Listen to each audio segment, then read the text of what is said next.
I think it's extremely important. ELNet is a really vital organisation to create a bridge, or not to create, but to develop the bridge between Israel and Europe, European countries and the EU as well. And that relationship is so important. I think Israel's relationship with the United States is seen as the most important relationship for them. But Europe is also critical in so many different ways, whether it be trade, security, numerous other ways. And this conference, I think, that I've been to for the last day, really does, bring home the importance of that, and also helps to share basically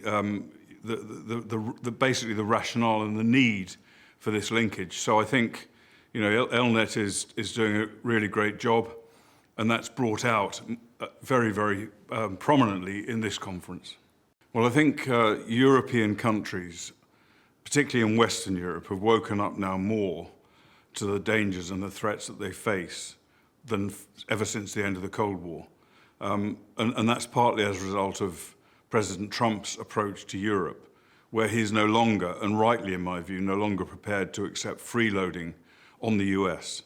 And European leaders, I think, now are finally realizing that they must work harder in their own defensive interests. Whether that will happen, we will have to see. But I think that's been a real change in approach from Europe, and a long overdue change, I should say.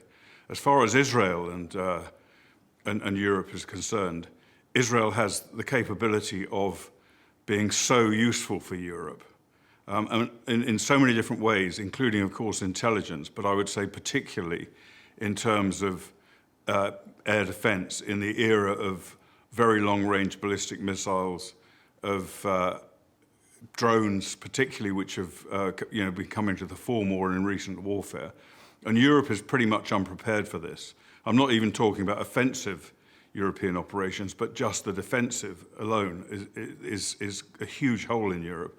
And I think Israel can certainly help Europe, and is helping Europe in trying to deal with that. So it's very important, I think, the relationship between the two countries in that way and in many other ways.